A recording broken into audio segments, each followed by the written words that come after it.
तो आज हम लोग बात करने जा रहे हैं ग्राफ। एक्चुअली हमें समझना है, तो इस ग्राफ को एनालाइज करने के लिए आपको कुछ स्पेशल टाइप की मैथमेटिक्स की ज़रूरत है। तो इसलिए जो भी मैं तुम लोगों को समझा रहा हूँ, जितनी भी देर का लेक्चर हो, ये आधा घंटा, 15 मिनट, 20 मिनट, 1 घंटा, जो भी लेक्चर हो, इसे बहुत ध्यान से आप लोगों को देखना है, क्योंकि अगर आज का ही लेक्चर आप लोगों के लिए सबसे काम का है। ये कई जगह आपके काम आने वाला है लेक्चर, ठीक है? तो ध्यान दीजिएगा सभी। सबसे पहले हम बात कर ले रहे हैं एक्सेलरेशन की। एक्सेलरेशन का मतलब होता है change in velocity, change in velocity with respect to time, यानी कि टाइम के रेस्पेक्ट में वेलोसिटी किस तरह से चेंज हो रही है, राइट? तो कहने का मतलब ये है कि कल मैंने आप लोगों को बताया था, एक यूनिफॉर्म मोशन बताया था। तो यूनिफॉर्म मोशन वो मोशन है कि जिसके अंदर पार्टिकल की स्पीड क्या रहती है, कांस्टेंट। और अगर मोशन अगर रेक्टिलिनियर डायरेक्शन में है तो चाहे आप इसको स्पीड बोलो और चाहे आप इसको वेलोसिटी बोलो, कोई फर्क नहीं पड़ता है, कुल मिला के वो कांस्टेंट होनी चाहिए। बात समझ में आ गई? तो एक्सेलरेशन आपका तब अराइज होता है, जैसे कि एक्सेलरेशन का मतलब है चेंज इन वेलोसिटी, यानी कि अगर वेलोसिटी में अगर किसी वजह से चेंज आ रहा है तो आप कहोगे कि वहां पर एक्सेलरेशन एग्जिस्ट कर रहा है। जैसे आपके बाइक में या कार में एक्सीलेटर होता है, राइट ना? तो जो एक्सीलेटर है, उस एक्सीलेटर का काम ही होता है एक्सेलरेशन को अप्लाई करना, राइट? तो जैसे ही आप एक्सीलेटर अप्लाई करते हो, जो आपकी बाइक है या जो भी आपकी कार है, उसकी जो वेलोसिटी होती है वो इंक्रीज हो जाती है। ऐसा जरूरी नहीं है कि वेलोसिटी हमेशा इंक्रीजिंग ऑर्डर में ही हो, वेलोसिटी आपकी कम भी हो सकती है। यानी अगर आप एक्सेलरेशन अगर उल्टा, जैसे बाइक को अगर इस तरह से अगर आप करोगे तो स्पीड बढ़ जाएगी, और अगर उल्टा इस तरह से कर दोगे तो क्या हो जाएगा? एक्चुअली क्या होगा? वो रिटार्डेशन अप्लाई करना, यानी कि एक्सेलरेशन अगर वेलोसिटी किसी वजह से कम हो रही है, जैसे वर्ड क्या है यहाँ पर है चेंज इन वेलोसिटी वर्ड है। तो वेलोसिटी में चेंज इंक्रीजिंग ऑर्डर में भी हो सकता है और डिक्रीजिंग ऑर्डर में भी हो सकता है। तो अगर वेलोसिटी में चेंज अगर इंक्रीजिंग ऑर्डर में है तो आप उसको एक्सेलरेशन बोलोगे, और अगर वेलोसिटी में चेंज डिक्रीजिंग ऑर्डर में है, यानी कि टाइम के साथ साथ अगर वेलोसिटी, टाइम के इंक्रीज होने पे अगर वेलोसिटी क्या हो रही है, कम हो रही है, जैसे ब्रेक मार देना, राइट? तो उस समय पर हम एक्सेलरेशन ना बोल के उस समय पे हम उसको बोलते हैं रिटार्डेशन। क्या बोलते हैं? Retardation, right? ठीक।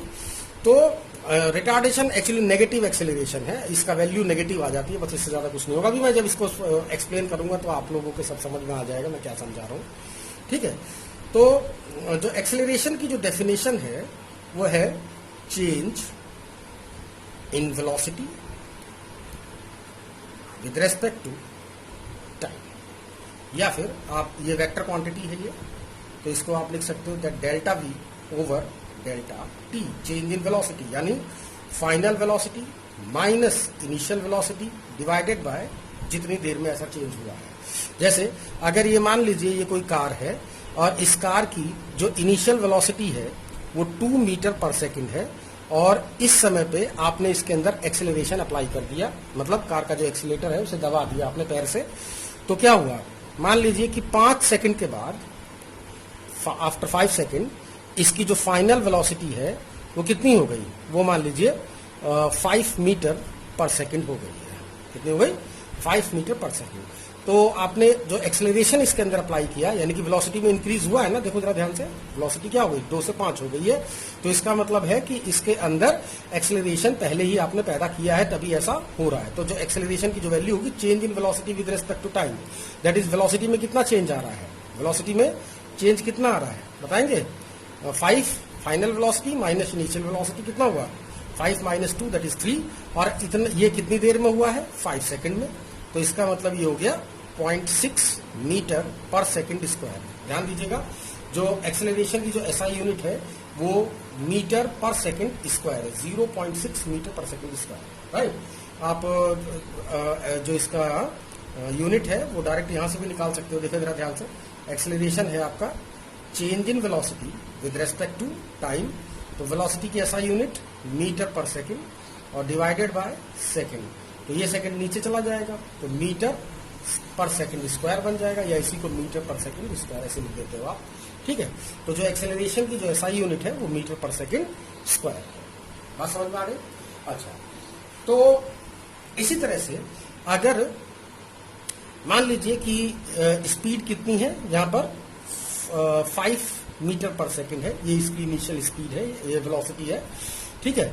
और आफ्टर 5 सेकंड आपने इस पर ब्रेक अप्लाई किया और इसकी जो वेलोसिटी है, फाइनल वेलोसिटी, वो आपने 0 कर दी या कुछ कम कर दी, जैसे भी कराओ, ठीक है। तो अगर आप वेलोसिटी कम कर रहे हो, टाइम के रेस्पेक्ट में अगर वेलोसिटी कम हो रही है, तो उसको हम बोलते हैं रिटार्डेशन, या उसकी जो वैल्यू आती है वो नेगेटिव आ जाती है, तो नेगेटिव एक्सेलरेशन भी बोल सकते हो आप चाहे तो उसे, या डी एक्सेलरेशन भी बोल सकते हो। सारे शब्दों को याद रखिएगा आप लोग। तो इस टाइम पे अगर आप एक्सेलरेशन इसके अंदर निकालेंगे तो देखेंगे final velocity that is 0 minus initial velocity that is 5 upon time interval 5, यानी 1 minus 1 metre per second square. तो आप देख लीजिए जो वैल्यू आ रही है वो नेगेटिव आ रही है। तो जब भी नेगेटिव वैल्यू आ रही हो एक्सेलरेशन की, तो ये समझ लीजिए कि टाइम के साथ साथ में वेलोसिटी क्या हो रही है, डिक्रीज हो रही है, इंक्रीज नहीं हो रही है, डिक्रीज हो रही है। अगर इंक्रीज होगी तो एक्सेलरेशन पॉजिटिव आएगा, और इस कंडीशन में जब ये नेगेटिव आ जाता है वैल्यू, तो इसको बोलते हैं रिटार्डेशन, ये लिखा हुआ है यहाँ पर, ठीक है।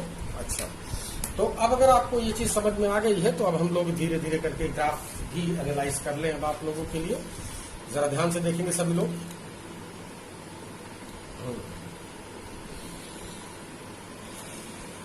सबसे पहला आप लोगों ने मतलब ग्राफ तो आप लोगों को पढ़ाई दिया गया होगा छोटी क्लासेस में, 8th 7th में, ठीक है। तो अब हम लोग ग्राफ को तो एनालाइज नहीं करेंगे, अब हम लोग सीधे सीधे फिजिक्स पे आ रहे हैं। इससे पहले कि हम लोग इस ग्राफ पर आए, आपको एक टर्म सबसे इंपॉर्टेंट समझना, which is called the slope of a graph, right. अब आप समझ लीजिए इसको क्या चीज है। अगर आपको ये समझ में आ गया तो समझ लीजिए कि आपको आपके हाथ में इस चैप्टर की मास्टर की लग गई है, राइट। तो स्लोप, ध्यान देंगे, व्हाट इज स्लोप? स्लोप का मतलब है लाइन, द टेंजेंट, मैं लिख देता हूं डेफिनेशन कहीं आप भूल ना जाए, the tangent of a line, the tangent of the line of the tangent of the angle made by the positive direction of x-axis is called slope of the positive direction of x-axis, the tangent of the angle made by the positive direction of x-axis by an angle, by a line, is called slope of that line, right? अब आप लोग अभी समझ लोगे, इसमें 2 word है, एक ये टेंजेंट है, ये वर्ड, ये आपको थोड़ा सा समझने वाली बात है। तो टेंजेंट का मतलब क्या है?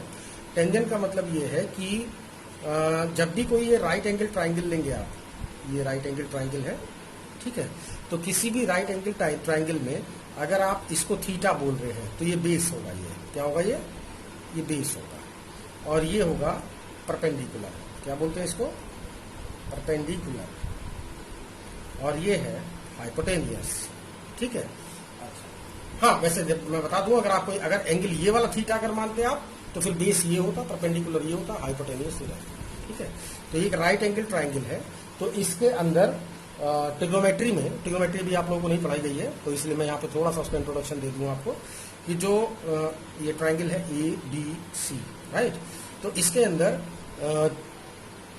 6 तरह के ट्रिग्नोमेट्रिकल रेशो होते हैं, यानी 6 तरह के ट्रिग्नोमेट्रिकल रेशो, मतलब अगर आप परपेंडिकुलर और बेस का रेशो ले रहे हैं, perpendicular that is AC upon BC, तो इस रेशो को हम बोलते हैं साइन थीटा, इस रेशो को हम बोलते हैं साइन थीटा। अगर आप बेस और hypotenuse that is AB upon CB का अगर रेशो लेते हैं, तो आप इसको बोलेंगे कॉस थीटा। और अगर आप परपेंडिकुलर और बेस का अगर रेशो ले लें, यानी कि AC अपॉन AB का अगर आप रेशो लेते हैं तो हम इसको बोलते हैं टेन थीटा। ये जो टेंजेंट लिखा हुआ है ये टेन, इसका शॉर्ट नेम टेन, राइट। इसका पूरा नाम है साइन, SINE, इसका नाम है कोसाइन, COSINE, इसका नाम है पूरा, जिसको हमने सिंपल टेन लिख रखा है, इसका मतलब टेंजेंट, ये जो लिखा हुआ है यहाँ पर। इसके बाद आएगा को टेंजेंट, या इसको सिंपली हम कॉट लिख देते हैं, कॉट थीटा, और सेक थीटा और कोसेक थीटा। ये 6 ट्रिग्नोमेट्रिकल रेशोज हैं, इन्हीं के ऊपर पूरी की पूरी ट्रिग्नोमेट्री बेस है। बात समझ में आ गई। जो कॉट थीटा होगा वो आपका बेस और बेस और परपेंडिकुलर का रेशो होगा। जो सेक थीटा होगा वो हाइपोटेनियस CB, ये CB और AB का रेशो होगा, राइट। और जो साइन थीटा होगा वो कॉसेक थीटा, ये इसका रेशो होगा। तो ये ध्यान रखिएगा कि ये जो टर्म है आपके लिए स्लोप, ये टेन थीटा, ये सबसे ज्यादा इंपॉर्टेंट है क्योंकि मुझे इसी के अंदर पढ़ाना है, और ये ट्रिग्नोमेट्री है ये, ठीक है। अभी नहीं, आपको इसकी फंडामेंटल जानकारी मैंने दे दिया है, आपको इससे ज्यादा पढ़ने की जरूरत नहीं है, ठीक है। अच्छा, तो अब मैं जरा यहाँ पर जब स्लोप की जब मैं बात कर रहा हूँ तो स्लोप का मतलब ये हो गया, आप लोग हमेशा एक ग्राफ पेपर को इमेजिन करना कि जैसे ग्राफ पेपर है ये, ठीक है। तो ये ग्राफ पेपर है मेरा, और इस ग्राफ पेपर पे ये कार्टेशियन प्लेन है x डैश और y डैश, ठीक है। तो इस ग्राफ पेपर पे हम बहुत सारे एंगल बना सकते हैं, जैसे कि एंगल कह रहा हूं, लाइन, राइट। जैसे एक लाइन मैंने ये बना दिया, एक लाइन मैंने ये बना दिया, एक लाइन मैंने ये बना दिया, एक लाइन मैंने, मतलब कई तरह से लाइन आप बना सकते हो इसके अंदर, ठीक है। तो जो भी लाइन हो, चाहे कोई सी भी लाइन हो, चलो एक लाइन मैं यहाँ पे ले रहा हूँ, ठीक है। जो भी लाइन है, ये लाइन मैं नेमिंग कर दूं, line L1, line L2, line L3, line L4, line L5, right, ठीक है। तो ये जो L1 लाइन है x एक्सिस की, ये ध्यान दीजिएगा, ये x एक्सिस है ये, ठीक है। इस x एक्सिस की पॉजिटिव डायरेक्शन, ध्यान दीजिएगा, ये पॉजिटिव डायरेक्शन है, ये नेगेटिव डायरेक्शन होती है। इसी में y में ये पॉजिटिव डायरेक्शन है, ये नेगेटिव डायरेक्शन है। 8th क्लास में आप लोगों को बता दिया होगा नीरज सर ने, ठीक है। तो जो ये पॉजिटिव डायरेक्शन है, इस कोई भी लाइन, जैसे कि मैं इस लाइन L1 की बात कर रहा हूं, ये x एक्सिस की पॉजिटिव डायरेक्शन, ध्यान दीजिएगा, ये इधर पॉजिटिव डायरेक्शन है, इधर ये वाला एंगल ये नेगेटिव डायरेक्शन में आ जाएगा। तो ये नेगेटिव डायरेक्शन में नहीं लेना, कहां लेना है, पॉजिटिव डायरेक्शन में। देखो साफ साफ लिखा हुआ है, the tangent of the angle made by the positive direction of x axis, ध्यान दीजिए, positive direction of x axis is called the slope of that line. यानी ये वाला जो एंगल में आपको दिखाई दे रहा है, ठीक है, इसका, जैसे कि ये लाइन L2 है, तो इसका कितना आया ये थीटा, इसका एंगल ये वाला होगा। बात समझ में आ गई। इसका जो एंगल है ये वाला होगा, और कितने एंगल हो गए, ये L1, L2, L1, ओहो, ये L3 ही मैंने, L1 और L3 दो बार लिख दिया मैंने एक्चुअली, ठीक है, तो गलत हो गया ये थीटा। अच्छा, और ये जो लाइन जो x एक्सिस के पैरेलल है, तो सीधी सी बात है, ये वाली लाइन L5 की जगह ध्यान दीजिए, ये L5, ये वाली लाइन, ठीक, ये वाली लाइन x एक्सिस के पैरेलल है, जिसकी वजह से ये x एक्सिस से जो एंगल बना रही है वो 0 डिग्री का बना रही है, यानी कि थीटा की वैल्यू यहाँ पर 0 डिग्री है, ठीक है। तो कोई भी हो, इसके टेन थीटा को, किसी भी लाइन, कोई भी लाइन हो, वो x एक्सिस की पॉजिटिव डायरेक्शन से जो भी एंगल बना रही है उसके टेंजेंट मतलब ये वाला वैल्यू, राइट ना, यानी कि परपेंडिकुलर अपॉन बेस, राइट। अच्छा, तो जो टेन थीटा है इसी को आप बोलते हो स्लोप। क्या बोलते हो, स्लोप। और इसको हम आमतौर पे स्मॉल m से रिप्रेजेंट करते हैं। और स्लोप का जो फिजिकल इंटरप्रिटेशन है, ठीक है ना, मैथमेटिक्स तो मैंने आपको बता दी है, अब आपको फिजिक्स पढ़नी है, तो इसका मतलब आपको इसका फिजिकल मीनिंग आपको पता होना चाहिए। तो जो स्लोप होता है वो बताता है that change in y, change in the value of y with respect to x। यानी अगर टेन थीटा, जिसको आप स्लोप m बोलते हो, इसका मतलब हो गया change in y with respect to x। x की वैल्यू में अगर थोड़ा सा चेंज करोगे तो y किस तरह से चेंज हो रहा है, ये आपको ही बताता है। आपको ये कुछ अभी मैं समझा दूं अगर आपको, तो ठीक है।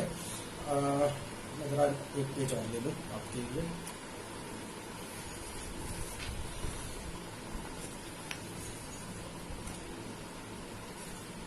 जैसे मैथमेटिक्स में तो हम हर चीज को एक्स और Y, A B C D ये सब लिखते हैं। आप लोगों ने पढ़ाई होगा अब तक, 8th क्लास में से भी आप आए हो, ठीक है। तो फिजिक्स में हमारे लिए एक्स वाई नहीं होता है। हमारे लिए फिजिक्स में एक्स और वाई कोई एक फिजिकल क्वांटिटी होती है। क्या होती है? एक फिजिकल क्वांटिटी होती है। जैसे कि ये, ध्यान देना बच्चों जरा सब लोग, ये एक्स डैश, ये वाई और ये वाई डैश, राइट। तो ये जो भी आपके पास कार्टेशियन प्लेन है, अगर इसके अंदर ये एक लाइन है तो ये लाइन एक्स एक्सिस की पॉजिटिव डायरेक्शन से जो भी एंगल बना रही है उसको हम बोलते हैं क्या? स्लोप। उसके टेंजेंट को स्लोप बोलते हैं। ये स्लोप हो गया आपका। अब ये स्लोप क्या बताता है?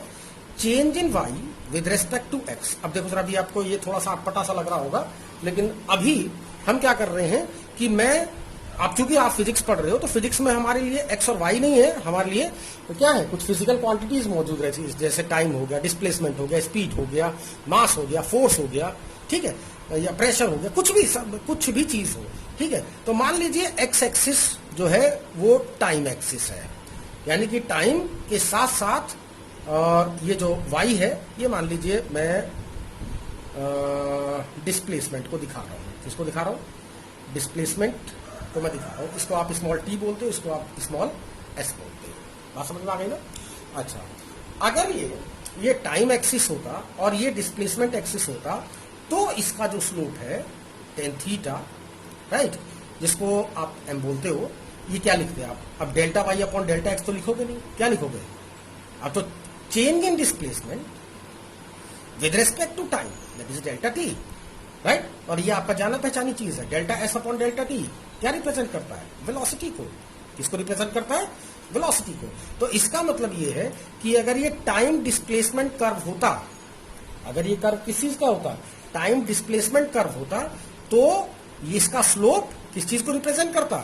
वेलोसिटी को। अगर आप मैथ्स में पढ़ते तो स्लोप निकाल के छोड़ देते, बात खत्म हो जाती है, ठीक है। लेकिन यहां पर आपको आइडेंटिफाई करना है कि दरअसल ये सब चीजें क्या रिप्रेजेंट कर रही है। बात समझ में आई? इसी तरह से अगर मान लीजिए ये टाइम, चलो इसको टाइम ले लेते हैं, मैं इसकी डिस्प्लेसमेंट की जगह पर अगर मैं वेलोसिटी लिख देता तो क्या हो जाता? मैं यहां पे क्या लिख देता? वेलोसिटी लिख देता। तब अब की बार क्या होता? वेलोसिटी का मतलब v होता। तो अब की बार जो इसका जो स्लोप है, यानी कि टेन थीटा या जिसको आप m बोलते हो, अब की बार क्या क्या रिप्रेजेंट करता है? ये delta Y upon delta X. तो y की जगह पर क्या है? वेलोसिटी है, ठीक है। तो जैसे change in y with respect to x है, इसी तरह से change in velocity with respect to time हो जाता। तो इसको क्या बोलते हैं? Change in velocity with respect to time is called the acceleration of the body. यानी अगर ये टाइम वेलोसिटी कर्व होता तो उस कंडीशन में ये आपको क्या बताता? इसका स्लोप क्या बताता? आपको एक्सीलरेशन बताता। अगर टाइम डिस्प्लेसमेंट कर्व है तो क्या बताता? इसका स्लोप आपको वेलोसिटी बताता। तो फिजिक्स में आपको ये आइडेंटिफाई करना पड़ेगा कि स्लोप किस चीज को रिप्रेजेंट कर रहा है। हालांकि मैथ्स में ऐसा कोई झंझट नहीं होता, मैथ्स आपका एक न्यूट्रल सब्जेक्ट है, ठीक है। तो उसमें तो बस हर चीज एक्स वाई की टर्म में मान के हम लोग क्वेश्चन को सॉल्व करके खत्म कर देते हैं, ठीक है। लेकिन यहाँ पर ऐसा नहीं है, यहाँ पर आपको हर चीजों को थोड़ा सा एक्सप्लेन करना पड़ेगा। अच्छा, अब जरा ध्यान से देखना कि अभी आपको, मुझे मालूम नहीं है तुम लोग पहले पिछले क्लास में क्या पढ़ के आए हो, ठीक है। तो इस वजह से मैं भी थोड़ा सा कंफ्यूज हूं कि आप लोगों को किस लेवल से मैं पढ़ाना शुरू करूं, ठीक है। लेकिन फिर भी चलो, मैं कोशिश पूरी कर रहा हूं कि आप लोगों को पूरा ये ठीक तरीके से समझ में आ जाए। और हो सकता है कि पूरा लेक्चर आज ना हो पाए तो कल को आपको देंगे फिर लेक्चर। तो जरा ध्यान दें।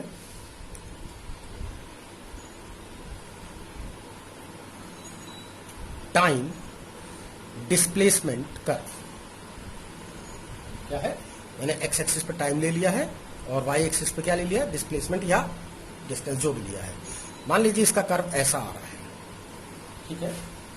या चलो मैं इसको सिंप्लिसिटी के लिए मैं इसको हटा देता हूं, ठीक है। मैं अब बताइए, t इज इक्वल टू 0 पे पार्टिकल का डिस्प्लेसमेंट कितना है? इतना, यानी कि शुरुआत में t is equal to 1 second पर कितना है? डिस्प्लेसमेंट थोड़ा बढ़ गया। ध्यान से देखिए जरा, डिस्प्लेसमेंट पहले इतना था, अब इतना हो गया है। t इज इक्वल टू थोड़ा और टाइम बढ़ गया तो डिस्प्लेसमेंट क्या हो गया? और बढ़ गया, ठीक है। t जैसे जैसे टाइम बढ़ता जा रहा है वैसे वैसे क्या हो रहा है? डिस्प्लेसमेंट भी बढ़ता जा रहा है। तो जो भी टाइम और डिस्प्लेसमेंट के बीच में जो भी पॉइंट मिल रहे हैं उनको आप प्लॉट कर लो। ग्राफ प्लॉटिंग आपको मेरे ख्याल से कराया गया होगा। उनको उन सारे पॉइंट को मिला के प्लॉट कर लो और ये आपको क्या मिल जाएगा, एक एसटी कर्व आपको मिल जाएगा। ठीक है। अच्छा, अगर चूंकि आप लोगों को इतना ज्यादा डिटेल में शायद जानने की जरूरत नहीं है, इसलिए मैं अपना जो लेक्चर है वो थोड़ा शॉर्टकट में मैं इसको खत्म करना चाह रहा हूं। तो जरा ध्यान से देखो, जरा इसकी स्लोप की कुछ प्रॉपर्टीज देख लीजिए आप। Properties of slope. डेफिनेशन तो पता लगी गई है। डेफिनेशन क्या है, जो भी लाइन एक्स एक्सिस की, मान लीजिए कोई लाइन अगर ऐसे है, ये मान लीजिए मैंने लाइन ये इतनी मैंने खींच के छोड़ दी, तो इतनी छोड़ने का मतलब है ये लाइन नहीं है, ये लाइन का सेगमेंट है। लाइन आगे पीछे बढ़ सकती है, इधर बढ़ा लो, पीछे बढ़ा लो, और पेज बढ़ाओ, और पेज बढ़ा लो। ठीक है। तो जब भी वो एक्स एक्सिस को काटेगा तो उसकी पॉजिटिव डायरेक्शन से जो भी एंगल बन रहा है उसके टेंजेंट को ले लेना, ये स्लोप बता देगा। तो स्लोप क्या है, स्लोप बताता है the rate of change in this quantity, that is जो भी वाई एक्सिस पर है जो भी क्वांटिटी, विद रेस्पेक्ट टू वो क्वांटिटी जो एक्स एक्सिस पर है। ठीक है। तो इस टाइम पर इसका जो स्लोप है वो वेलोसिटी को बता रहा होगा। किसको बता रहा होगा, वेलोसिटी को। Delta S upon delta T आएगा ना। अच्छा, तो अब मैं जो स्लोप की प्रॉपर्टी है, property number 1, if theta is less than 90 degree, ध्यान दीजिएगा जरा भी, थीटा इज लेस देन, आप लोगों को मैं कुछ वैल्यूज जरा बता दूं, जो ये टेन थीटा की जो कुछ वैल्यू है आप लोग याद रखिएगा। टेन 0 की वैल्यू 0 होती है, टेन 30 की वैल्यू 1/√3 होगी, टेन 45 की वैल्यू 1 होगी, टेन 60 की वैल्यू, मतलब ये डिग्री है सब, ये टेन 60 डिग्री की वैल्यू √3 होगी, और टेन 90 की जो वैल्यू है वो इन्फिनिटी होगी। बात समझ में आ गई। तो ये कुछ स्पेशल वैल्यूज है टेन की, आपका सारा काम इसी से ही हो जाएगा। ज्यादातर स्लोप आपको इसी तरह से दिए जाएंगे, तो आप सीधे सीधे आप ये वैल्यू देख के ही आप स्लोप की वैल्यू पता लगा सकते हो। ठीक है। अच्छा, तो मैं पहला जो पॉइंट कर रहा हूं कि ये मेरे पास मान लीजिए ये है एक्स एक्सिस और ये वाई एक्सिस, और स्लोप लेस देन 90 है, यानी कि ग्राफ देखिए जरा ध्यान से, थीटा की वैल्यू क्या है, कितनी है, लेस देन 90। तो लेस देन 90 अगर है थीटा की वैल्यू, तो ये ध्यान रखिएगा, लेस देन 90 जितनी भी वैल्यूज आएंगी वो सारी की सारी कैसी आती हैं, 0 से देखो 90 तक की मैंने सारी वैल्यूज रख रखी हैं, सारी वैल्यूज पॉजिटिव आती हैं। तो if theta is less then tan theta, यानी कि जिसको आप स्लोप बोलते हो, वो वैल्यू कैसी आएगी, पॉजिटिव वैल्यू आएगी। कैसे आएगी, स्लोप कैसा आएगा इसका, पॉजिटिव। अब पॉजिटिव स्लोप क्या रिप्रेजेंट कर रहा है, इसको आप समझ लीजिए। देखिए, जब x की वैल्यू इतनी है तो y की वैल्यू कितनी है, इतनी है। जब x की वैल्यू थोड़ी बढ़ा दी तो y की वैल्यू बढ़ गई, x की वैल्यू और बढ़ा दी तो y की वैल्यू और बढ़ गई, x की वैल्यू और बढ़ा दी तो y की वैल्यू और बढ़ गई, x की वैल्यू और बढ़ा दोगे y की वैल्यू और बढ़ जाएगी। ध्यान से देखिए जरा। ठीक है। तो इसका मतलब ये है कि अगर स्लोप पॉजिटिव है तो पॉजिटिव स्लोप इस बात को बताता है कि अगर आप x की वैल्यू को चेंज करोगे, x की वैल्यू को चेंज करोगे, चेंज इन द सेंस बढ़ाओगे, तो y की वैल्यू भी बढ़ेगी। राइट। तो इसका मतलब हो गया that is y increases as x increases and vice versa. Vice versa मतलब अगर x की वैल्यू अगर घटाओगे तो y की वैल्यू भी घट जाएगी। तो अगर स्लोप पॉजिटिव है तो इसका मतलब है x की वैल्यू घटाने पे y की वैल्यू भी घटेगी, और अगर x की वैल्यू बढ़ाओगे तो y की वैल्यू भी बढ़ेगी। बस इतना इसका मतलब होता है। अगर स्लोप किसी वजह से पॉजिटिव आ जाए, या आप इस एंगल को देख के अगर लेस देन 90 है तो वो एंगल वो वैल्यू कितनी आएगी, वो टेन थीटा की जो वैल्यू आएगी वो कितनी आएगी, तो वो पॉजिटिव आएगी। तो पॉजिटिव का ये मतलब है। अब अगर स्लोप अगर किसी वजह से कैसा होता है, नेगेटिव हो जाता, या फिर बताता हूं मैं सेकंड केस। तो जो सेकंड केस है वो ये है कि अगर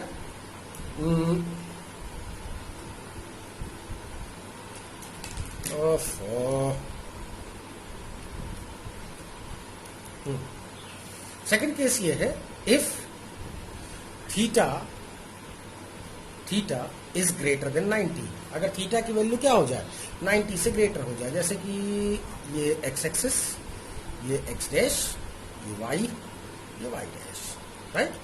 तो अगर मान लीजिए लाइन ऐसी होती तो एक्स एक्सिस की पॉजिटिव डायरेक्शन से ये थीटा की वैल्यू क्या है, ऑब्ट्यूज एंगल है ना, ग्रेटर देन 90 है ना। तो ग्रेटर देन 90 जो वैल्यू होती है, इसका मतलब ये हो गया if theta is less than 90 then क्या होगा, जो टेन थीटा आएगा, यानी कि इसका स्लोप जो आएगा, जो टेन थीटा की जो वैल्यू आएगी वो आएगी नेगेटिव। कैसी आएगी, नेगेटिव। कैसी आ रही है, नेगेटिव, मतलब आएगी ही वैल्यू वो। आप जैसे कि 10 90 तक की तो मैंने रख दिया है, अब 10 110 की वैल्यू, 10 145 की वैल्यू, 10 150 की वैल्यू, अगर इसकी वैल्यू निकालो तो सारी वो वैल्यू नेगेटिव आएंगी। आप किसी टेबल में देख लीजिएगा इसको, ठीक है। तो अगर स्लोप इसका कैसा है, ग्रेटर देन 90 है, मतलब अगर एंगल अगर ग्रेटर देन 90 है तो जो इसका स्लोप आएगा वो नेगेटिव आएगा। और नेगेटिव स्लोप क्या रिप्रेजेंट कर रहा है, इसको भी समझ लीजिए जरा। इसका मतलब ये है, देखो जब x की वैल्यू इतनी है तो y की वैल्यू इतनी है, जब x की वैल्यू आपने थोड़ी सी बढ़ा दी तो y की वैल्यू कम हो गई, x की वैल्यू और बढ़ा दोगे तो y की वैल्यू और कम हो जाएगी, x की वैल्यू और बढ़ा दोगे तो y की वैल्यू और कम हो जाएगी, एक्सेट्रा एक्सेट्रा। तो इसका मतलब नेगेटिव स्लोप क्या रिप्रेजेंट करता है कि x की वैल्यू बढ़ाओगे तो y की वैल्यू कम हो जाएगी, एक वैल्यू बढ़ाओगे तो y वैल्यू की कम हो जाएगी, ठीक है। तो इसका मतलब हो गया it means x y decreases लिख लो, y decreases as x increases and vice versa, ठीक है। ध्यान से देखने जरा, यानी अगर y x की वैल्यू बढ़ाओगे तो y की वैल्यू कम हो जाएगी, x की वैल्यू घटाओगे तो y की वैल्यू बढ़ जाएगी, ये इसका मतलब है। हालांकि जब पॉजिटिव स्लोप था तो क्या था, पॉजिटिव स्लोप ये बात रिप्रेजेंट कर रहा था कि अगर एक वैल्यू बढ़ाओगे तो दूसरी बढ़ जाएगी, एक घटाओगे दूसरी घट जाएगी, ठीक है। Third case and last case, if theta is equal to 90 degree, अगर ये 90 की तो वैल्यू इन्फिनिटी होती है, देखो जरा ध्यान से, तो उसका क्या करना है 0 डिग्री। तो जैसे ये है X axis X dash, Y dash, ठीक है। मान लीजिए आपका ग्राफ ऐसा है, एक्स एक्सिस के पैरेलल आ गया, तो जरा ध्यान से देखेंगे तो एक्स एक्सिस के पैरेलल का मतलब थीटा की वैल्यू 0 है, ठीक है ना। तो ध्यान से देखो, जब x की वैल्यू इतनी थी तो y की वैल्यू कितनी थी, इतनी। जब x की वैल्यू आपने थोड़ी बढ़ा दी तो y की वैल्यू कितना फर्क पड़ा, कुछ भी नहीं, वैसी का वैसे ही है। देखो जब x की वैल्यू और बढ़ा दोगे तो y की वैल्यू क्या हो जाएगी, और वैसी की वैसी कांस्टेंट। जब x की वैल्यू और बढ़ा दोगे फिर भी कांस्टेंट। इसका मतलब x की वैल्यू इंक्रीज करने से y की वैल्यू क्या रहेगी, कांस्टेंट रहेगी। तो if theta is equal to 0 degree then इसका जो स्लोप आएगा, स्लोप यानी कि 10 थीटा की तो वैल्यू पता ही है आपको 0, तो 10 0 की वैल्यू मैंने पहले ही लिखवा दी थी आपको, 10 0 की वैल्यू 0 डिग्री है, तो 10 0 की वैल्यू 0 आ गई, ठीक है। 10 0 डिग्री की वैल्यू कितनी है, 0 है। तो 10 इसका मतलब स्लोप कैसा आ गया, 0। तो स्लोप 0 क्या रिप्रेजेंट कर रहा है, y हमेशा कांस्टेंट रहेगा x के अगेंस्ट, यानी x की वैल्यू चाहे घटाओ चाहे बढ़ाओ, y की वैल्यू से कोई फर्क नहीं पड़ने वाला, ठीक है। यानी y इज कांस्टेंट अगेंस्ट